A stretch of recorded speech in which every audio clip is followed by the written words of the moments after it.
Bonjour à tous, aujourd'hui sur ma chaîne YouTube, j'invite Erwan Velu dans un nouveau format qui consiste cette fois à faire une sorte de petit entretien de quelques minutes pour parler, du parcours des gens, pour parler, de plein de choses et Erwan aujourd'hui a accepté avec, grande gentillesse de me parler de lui. Donc du coup, je vais avoir plein de questions à lui poser comme une recruteuse, comme qui se respecte et je commence tout d'abord par te demander, Erwan, quel est ton parcours pro, ta vie, qui es-tu?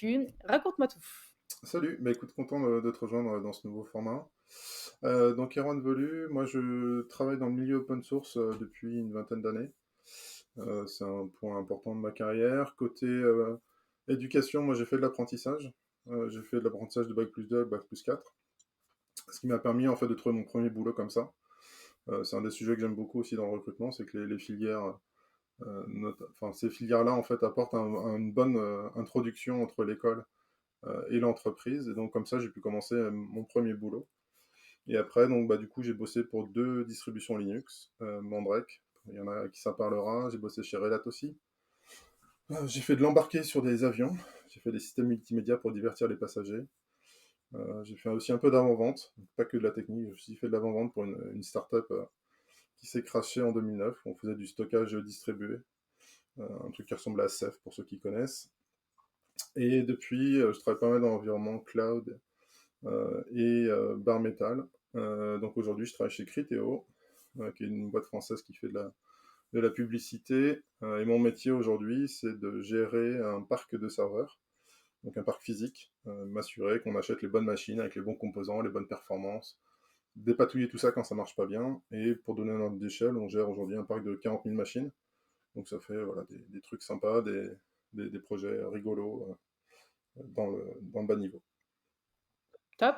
Toi qui as été justement dans le domaine des avions, super transition, comment on fait son premier voyage dans le monde, informatique en fait? Quelles ont été tes premières armes sur le marché du travail? Alors, mes premières armes pour le marché du travail, c'était déjà, c'est pas forcément la règle parce que je j'aime pas trop ce côté-là, mais c'est le personnel. Il y a des gens qui peuvent avoir du temps et quand j'étais gamin, bah, j'étais un peu geek. Alors, à l'époque, c'était pas un compliment, mais j'étais un peu geek et j'aimais comprendre ce qui se passait derrière ces machines et je voulais la dominer plus qu'elle ne me domine.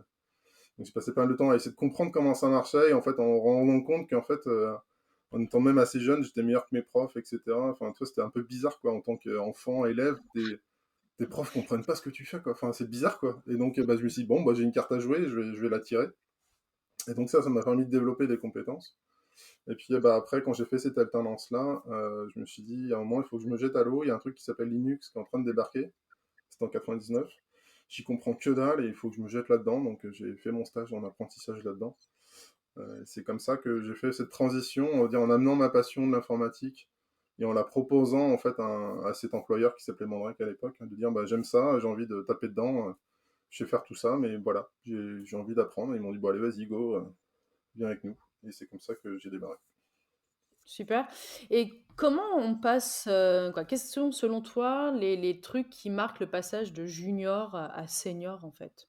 Quoi, quels sont, les moments où on dit: «Tiens, intérieurement, là, je suis plus junior, je suis senior», en fait? Est-ce qu'il y a quand même, des choses que toi, tu arrives à identifier de par ton expérience ou pas du tout? Alors le problème que j'ai avec ce terme senior, c'est que ça peut décrire soit on dirait un âge, on dirait une durée de travail, soit une compétence. Et que malheureusement, moi, dans mes expériences, j'ai la chance de côtoyer des gens vraiment très talentueux. Et pour moi, la seniorité n'est ni une affaire d'âge, ni une affaire enfin, toi, enfin, il y a juste des gens qui ont envie, enfin, qui emmènent les autres et qui aident à partager, enfin, qui partagent, pardon, ce qu'ils savent. Et c'est plutôt ça, la seniorité, c'est ta capacité à montrer ce que tu fais aux autres et à embarquer les autres et à les faire progresser. Et ça, il y a des gens qui sont très jeunes et qui savent déjà faire ça, transmettre leur savoir, transmettre leur amour de ce qu'ils font aux autres pour les aider. Et pour moi, c'est ça la seniorité. C'est pas avoir fait 25 ans de boulot ou être le meilleur techniquement, etc. Pour moi, ça, c'est pas les bons critères. Le bon critère, c'est quelqu'un qui est à la fois humble. Moi, c'est ce que j'ai cherché dans mes mentors, etc. C'est des gens qui vont être humbles, qui ont une grosse connaissance, mais qui vont t'aider à progresser dans ta compréhension de ton métier en te donnant juste ce qu'il faut pour avancer.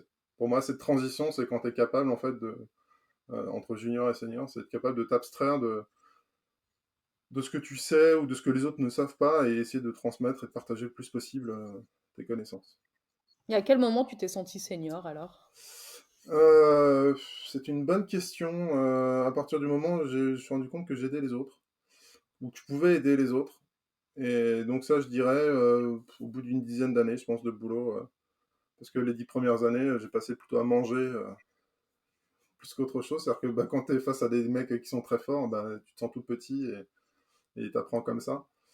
Mais tu vois encore, enfin, c'est quelque chose qui est un peu ambivalent. C'est-à-dire que pour certains, je vais être senior et pour d'autres, je me sens mais nul, possible parce que je suis face à des gens qui sont extrêmement doués.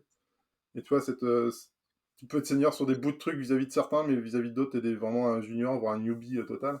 Mmh. Et je me sens, enfin, j'ai pas l'impression que ce soit un statut en fait. Pour moi, je suis junior dans quasiment tout parce que j'ai envie de découvrir. Et il y a peu de sujets où j'ai l'impression d'être vraiment, tu sais, de masteriser quoi. Enfin, c'est un peu l'image que j'en ai du de senior, c'est quelqu'un toi qui gère son sujet, qui est très fort, qui est capable, enfin, qui a cette capacité. Et en fait, enfin, c'est un peu la problématique de l'apprentissage. Plus t'en sais, plus t'as l'impression de rien savoir. Mmh.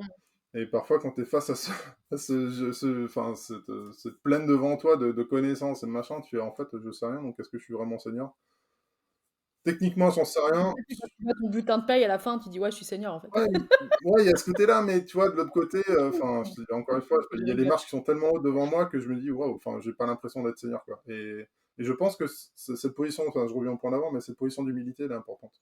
Il faut Mmh. que tu aies toujours une perspective de progression, une perspective de ce qui peut te faire t'améliorer, et cetera, pour que tu aies envie aussi heu, bah, d'être meilleur avec les autres et d'être humble et de jamais être pédant et de jamais être, cassant, et cetera. Pour moi, c'est ça la seniorité, c'est être capable de transmettre tout ce que tu sais, sans jamais, Et comment tu mesures l'impact de ton aide, en fait? Est-ce que tu arrives à un moment donné, ce soit c'est des retours de personnes qui te disent: «Ça m'a aidé dans tel, endroit, à tel moment», ou alors, au moment où tu les suis sur la durée, tu vois qu'il y a une progression? Comment tu arrives à évaluer ça, cet impact que tu as dans l'aide, en fait, que tu peux bah, apporter aux ça autres? va être à la fois effectivement de ce qu'ils peuvent me dire en me disant: «Putain merci, j'avais jamais vu ce Mmh. truc-là» ou «Je savais pas que ça existait» ou «J'avais pas compris» ou «Merci de m'avoir passé». Et puis c'est le fait aussi qu'ils reviennent.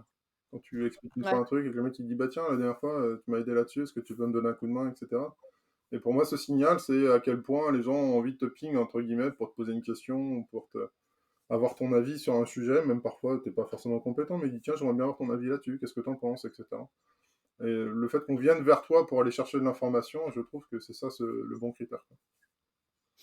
Et aujourd'hui, si on te donne un espace libre, là, comme ça, sur cet entretien, tu mettrais quoi sur la table de l'entretien? Qu'est-ce que tu as envie de dire?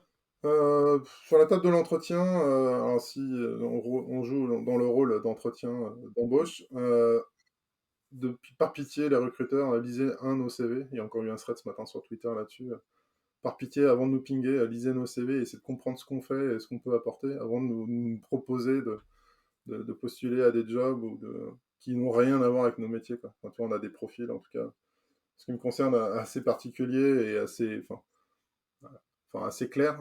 Et je comprends pas parfois quand on nous ping pour des trucs qui n'ont pas de sens. Est-ce que je veux quitter mon CDI pour un CDD de 3 mois pour aller faire du web alors que moi, mon kiff, c'est de faire booter des machines? Enfin, non, en fait. Enfin, juste me demande pas, en fait. Enfin, juste lis mon truc. Et l'autre truc, c'est s'il y a quand même des entretiens.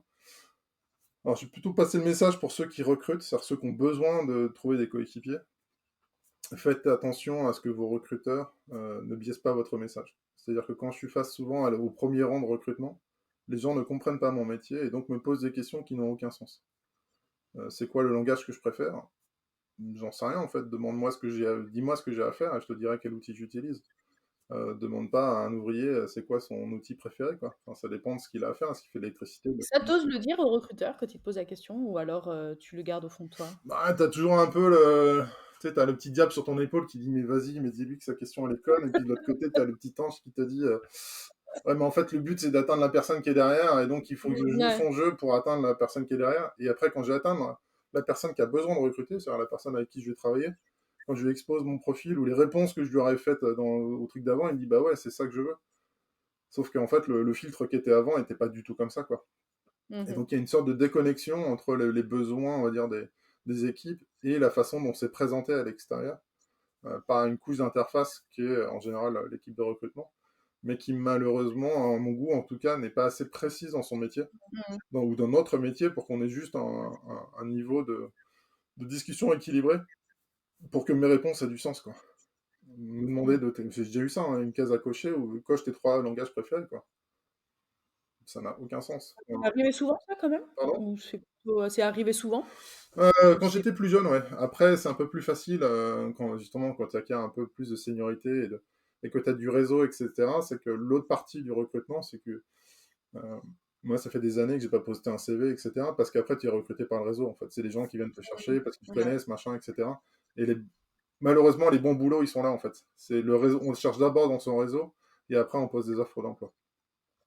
Et à l'inverse, quel souvenir tu as d'un bon entretien de recrutement? Premièrement avec, une recruteuse ou un recruteur ou un RH ou une RH et un bon entretien technique aussi. Est-ce que tu en as en tête, Ouais, bah, les dernières à dire sur ça en quelques minutes, les bonnes expériences, oui, clairement, les dernières, bah, que j'ai pu avoir, elles étaient intéressantes parce que, hem, les gens étaient directement intéressés, enfin, savaient ce qu'ils venaient chercher dans mon profil, et donc ça, c'est très mmh, agréable. C'est-à-dire que le recruteur va faire juste la partie, on va dire, on va dire people, enfin, assez simple. Enfin, juste de: «Est-ce que tu es intéressé? Voilà le type de boulot qu'on a à voir, enfin voilà la boîte», enfin, quelque chose d'assez simple, mais sans jamais rentrer dans la partie technique de mon métier pour pas essayer enfin, de me poser des questions sur des sujets où la personne n'a pas mmh, enfin, les éléments entre guillemets pour qu'on puisse discuter facilement.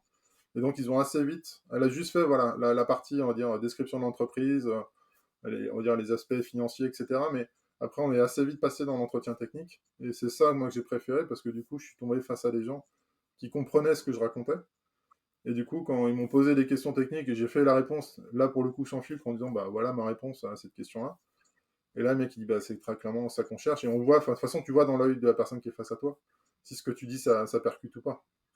Et là, une mmh, fois que tu as ces discussions-là et qu'on arrive à. Tu as toujours les questions, raconte-moi une expérience que tu as eue, professionnelle, etc. Et que je décris un cas complet en étant précis dans ce que j'ai fait. Et le mec, il dit, waouh, trop bien, enfin, c'est exactement ça qu'on veut, super bien. Enfin, et ça, c'est chouette quand tu arrives à enlever cette phase de il faut que je me censure ou je peux pas parler comme je parlerais à un collègue parce que je suis pas certain que la personne me comprenne. mmh. Et ça, je trouve ça agréable, en tout cas pour ceux qui recrutent, de mettre les bonnes personnes en face enfin, les bons recruteurs, entre guillemets, techniques, face à des profils pour être sûr qu'il y a une bonne adéquation et qu'il n'y ait pas de censure des deux côtés. Moi, je pars du principe que dans les problèmes de compréhension, des fois, il y a une histoire on est 2 dans tu vois, dans une communication. Mhm. Qu'est-ce que tu donnerais comme conseil aussi? Alors je dis pas que je suis en train de défendre les recruteurs, hein, mais qu'est-ce que tu donnerais aussi comme conseil à tes pairs, à des développeurs, à des développeuses pour être aussi mieux, compris en entretien, que ça soit sur la partie support de CV, mais aussi sur la partie de la discussion? Est-ce qu'il y a quand même des choses sur lesquelles peut-être les personnes doivent travailler aussi pour être mieux compris? Ouais, dans les CV, parce que j'en ai relu pas mal aussi, hein, moi, en tout cas, un des conseils que Mmh. je donne, alors chacun a ses conseils de CV. Mmh. Moi, celui que je donne et que j'applique aussi pour moi-même, c'est que je fais un CV asymétrique. C'est-à-dire que je mets beaucoup de place sur les dernières expériences qui ont du sens et qui sont proches de ce Mmh. que je sais faire aujourd'hui. Et le stage de troisième 2, machin, je l'enlève, quoi. Enfin, on s'en fiche. Enfin, tu vois, où tu mets une ligne à la fin si ça te fait plaisir. Tu Mais... le mets ça vraiment ou pas? Ah non, mais j'ai Donc vu des CV qui sont symétriques, par exemple, où tu as autant ouais, d'espace d'accord. utilisé pour le stage de troisième 2 que la dernière XP que tu as fait dans une boîte d'ingénierie, quoi. À un Mmh. moment, on te dit, bah non, en fait, là, t'aides pas ton recruteur, mais l'expérience la plus intéressante et celle qui te décrit le plus en haut et avec le plus de détails. Et c'est pas grave si tu prends la moitié de la page, mais mets des éléments qui sont concrets et qui te définissent et qui expriment ce que tu as fait en termes de responsabilité, Mmh. de technique, etc. Pour que la personne, en une demi-page ou une page, elle ait pigé ce que tu sais faire. Et puis le reste, bah, c'est là sur la deuxième page ou la troisième page, on s'en fiche. Mais tu vas mettre des choses qui ont moins d'intérêt par rapport au boulot, mais il faut qu'en une page, la personne dit ah ouais ok dans son boulot il a fait ci, il a fait ça, etc. Il a fait telle responsabilité ou il a fait tel techno, machin. Ok c'est bon, j'ai déjà une première vue synthétique de ce qu'est capable de faire la personne. Enfin voilà, c'est en tout cas un des commentaires que je fais en général sur les CV, c'est enfin décrivez-vous le plus possible sur cette dernière expé si c'est elle hein, qui te définit, mais en tout cas mets l'expérience qui te définit le plus en haut de ton CV. Euh, Après, qu'est-ce que je peux donner d'autre pour qu'on soit plus clair Bah, oui, donner aussi ses motivations, ses intentions ou les sujets qui vraiment qui te plaisent. Je pense que c'est bien d'être aussi clair en disant: «Voilà, moi, c'est ça que j'aime faire, c'est ces technos-là que j'aime faire» et cetera. Sans pour le coup, si possible, sans trop se censurer, parce que parfois dans les boîtes, il faut mettre les bons keywords, ou les bons mots-clés, pour être recruté parce qu'il y a une techno à la mode et cetera. Parfois, c'est aussi bien de dire: «Voilà, j'ai participé dans ce projet» ou «Je sais faire ça» ou moi, c'est ça qui me fait plus plaisir. Je sais aussi faire ça, mais c'est vrai que j'ai plus d'affinité avec ce projet-là. Ou, essayer de donner le plus de clés possible sur tes capacités, on va dire, techniques. Euh, et je pense aussi, ça, en tout cas, pour ma part, c'est ce que je vends le plus. C'est pas ce que je sais, c'est ce que je peux apprendre. Et Mmh. montrer aussi qu'on n'est pas juste euh, une compétence à un instant T. C'est-à-dire que si l'entreprise t'achète parce que tu sais faire un truc et un seul truc, moi j'ai peur qu'au final, tu sois juste la boîte à outils pour exécuter quelque chose. Alors oui, on recrute souvent pour un projet, etc. Mais je trouve ça intéressant quand l'entreprise essaie de comprendre plus le profil de la personne que ses capacités technologiques. Oui, ok, le mec il sait faire tourner un tournevis cruciforme, bah, si demain il doit prendre une perceuse ou une scie sauteuse, bah, il a la capacité d'apprendre à passer sur ces technos-là, même si elles sont un peu différentes. Je sens que la personne est câblée, elle sait réfléchir, elle sait apprendre. Et si tu arrives à montrer aussi ces aspects-là d'apprentissage, je trouve que tu ouvres plus de clés, en tout cas à la personne qui te recrute, de dire, bah, si jamais ça se passe pas super dans ce poste-là, est-ce que je peux pas le réutiliser ailleurs, ou est-ce que je peux pas, est-ce que, enfin, Mmh. voilà, essayer de donner un peu de démontrer son caractère et sa capacité d'innovation ou d'apprentissage. Ça me paraît être un truc clé pour les entreprises, pour comprendre, ouais, qui tu es, quoi. Et là, on est en mode entretien et si vraiment tu avais la possibilité aujourd'hui de faire, je sais pas, un gros coup de gueule pro, en fait, ce serait quoi, en fait? Ce serait sur quel sujet, sur quel domaine, sur quelle expérience aussi peut-être? Une anecdote à partager? J'en sais trop rien. Mais tu mettrais quoi, une fois de plus, sur la table, de l'entretien? Alors, pour les entretiens, je vais faire une double réponse. La première, c'est arrêter de mettre des barrières, enfin, en tout cas dans nos métiers, mais des barrières de diplôme et de machin. Enfin, juste, on s'en fout, quoi. Il faut un bac plus 5, mais qu'est-ce que ça veut dire? Ça veut juste rien dire. Je cherche juste quelqu'un qui est intelligent et qui sait réfléchir, mais on se fiche de son diplôme. Enfin, et le pendant de ça, pour moi, c'est l'open source. C'est que, en tout cas, moi, je suis Mmh. un, un persuadé d'open source. En tout cas, c'est ma carrière depuis une vingtaine d'années. Et c'est plus que mon boulot. Aujourd'hui, j'en vis, mais j'en ai toujours vécu. Mais c'est aussi une philosophie de vie, enfin, une philosophie, parce que j'en fais sur mon temps libre. On le fait aussi dans d'autres formats de partage de connaissances, parce que je reviens au sujet de partage de la connaissance, mais l'open source, c'est aussi le partage de la connaissance. Et de pouvoir utiliser l'open source comme critère de recrutement, je trouve que c'est quelque chose qui est très intéressant, parce que ça permet de s'affranchir des biais de recrutement qu'on peut avoir. Mmh. Quand tu cherches en tout cas, enfin, c'est souvent des approches enfin, que j'essaye d'avoir quand on cherche des gens pour bosser avec nous, c'est bah, cherche les projets sur lesquels tu as besoin de travailler, et dans ces projets-là, regarde s'il y a des gens qui contribuent. Et dans les contributeurs de ces projets-là, bah, tu vas trouver des gens qui sont déjà OK avec la techno, qui savent interagir avec des communautés, qui savent enfin, voilà, se mettre au service toi, d'un projet ou d'une technologie. Et ce qui est génial, c'est qu'en trouvant ces profils-là, tu enlèves tous les biais, on va dire, un peu classiques d'âge, de religion, de sexe. Enfin, tous ces trucs-là n'existent pas puisqu'en fait, tu recrutes un profil. C'est que tu vois, c'est un nickname, parfois, c'est même pas le nom de la personne, c'est juste quelqu'un qui participe, c'est une entité qui participe à un projet.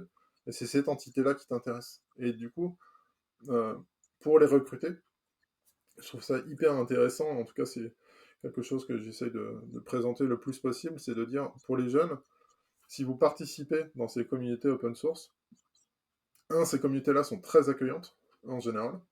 C'est-à-dire qu'on a besoin de petites mains. Il y a plein de projets aujourd'hui qu'on utilise tous, et dont on a l'impression que c'est des montagnes, et que c'est gigantesque, et que c'est des trucs qui roulent, et que voilà, enfin, on peut visiter toutes les technos open source. Bah, en fait, dans tous ces projets-là, si tu te pointes avec ton petit sac à dos en disant bonjour, j'aimerais donner un coup de main, bah, le mec me dit bah, super, enfin, on a besoin de bras, quoi. Et en fait, tu te rends compte quand tu te mets dans ces communautés-là que les trucs qui te semblaient gigantesques, en fait, ça tourne sur très peu de personnes, avec vraiment, enfin, tu as des gens clés, etc. Mais derrière, on a besoin de petites mains pour venir donner un coup de main. Et que pour ça, je trouve en tout cas, il n'y a pas vraiment de barrière à l'entrée. Que tu sois jeune, que tu sois vieux, que tu sois un gars, une fille, etc. Tout le monde est enfin, content de recevoir cette énergie et cette force de travail. Est-ce que tu vois quand même d'autres biais dans ce milieu? pourrait quand même exister? Des choses, en mode pas tout rose, mais est-ce qu'il y a aussi quand même des limites, à ce modèle de recrutement ou pas? Peut-être que tu en vois pas, hein, je sais pas. Mmh, moi, en tout cas, je sais qu'il y a des personnes qui ont eu des problèmes dans certaines communautés. Je ne Mmh vais pas mh. feindre de ne pas le savoir, j'en ai lu et cetera. Moi, en tout cas, dans l'expérience que j'ai pu faire sur les projets où j'étais, je Mmh. n'ai jamais vu ça.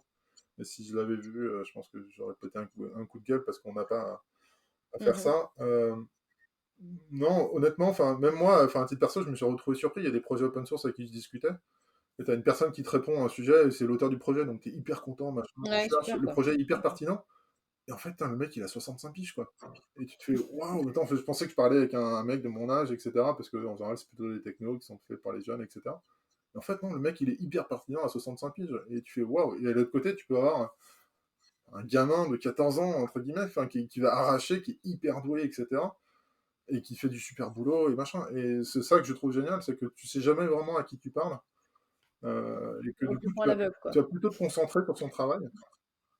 Et au final, c'est aussi un argument que je trouve intéressant dans le recrutement.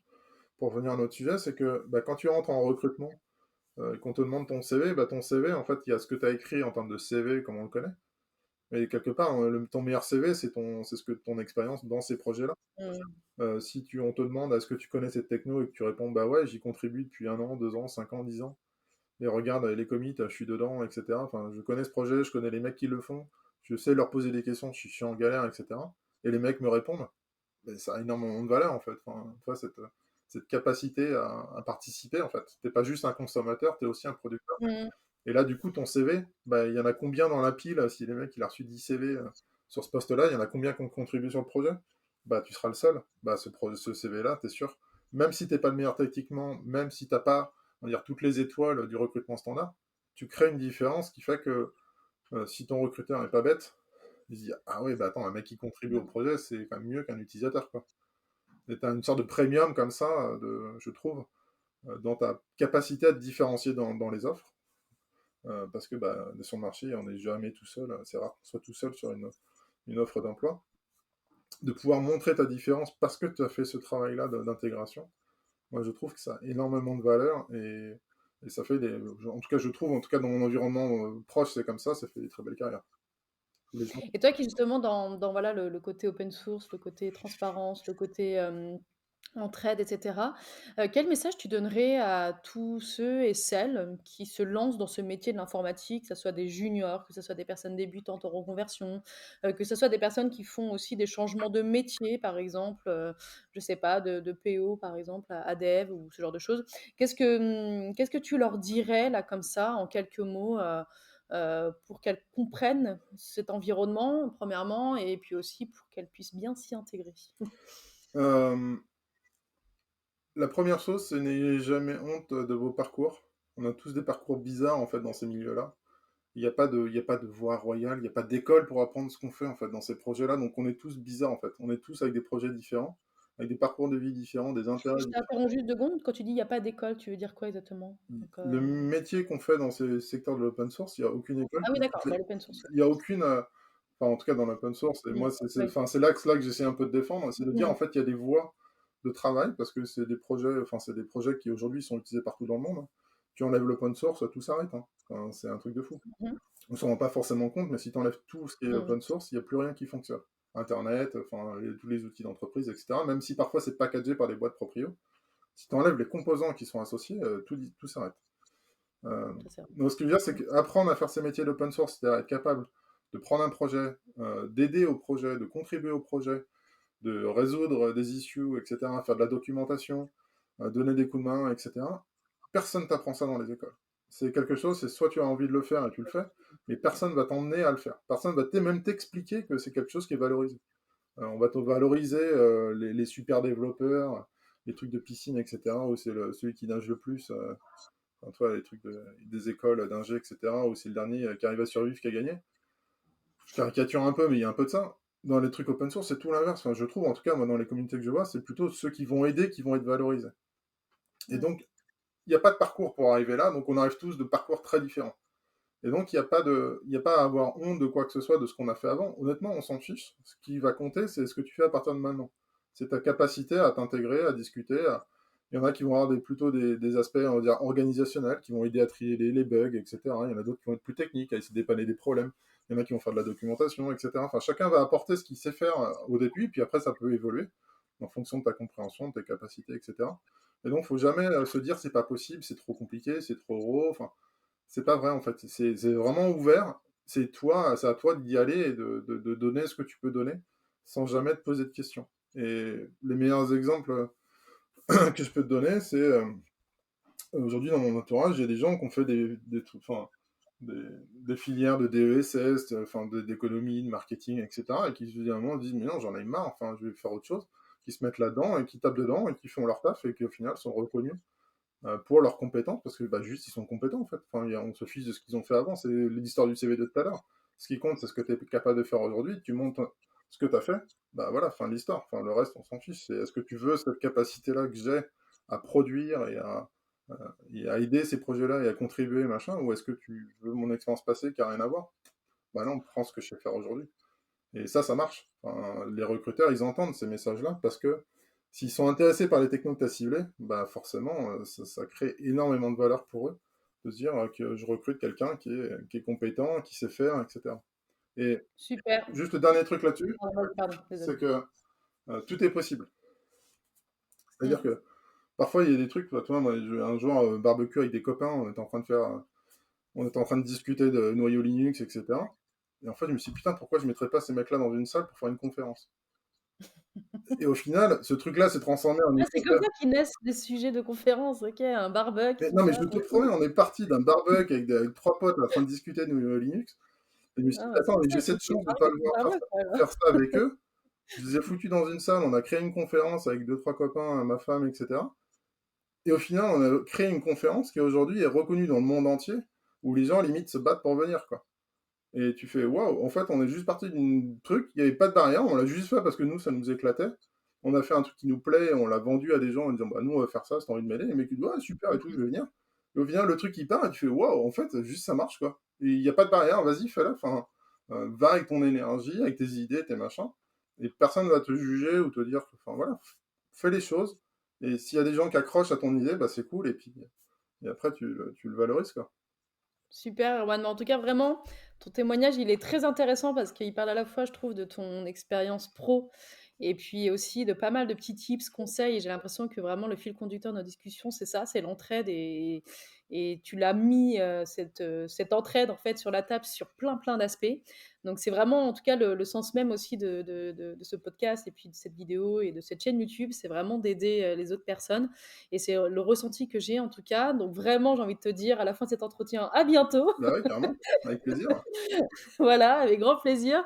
Et puis n'hésite pas, je sais pas, me suggérer des personnes aussi, typiquement, que tu peux même la citer maintenant, que je pourrais interviewer ou en off, c'est comme tu préfères, mais en tout cas avec grand plaisir pour renouveler l'expérience. Et bah super, merci à toi. Je vais réfléchir, puis oui, je Voilà, t'enverrai ouais, des noms. ça marche, on fait ça comme ça. Bah, je te remercie en tout cas et très très bonne journée et à Ouais, bientôt. à bientôt, salut. Salut.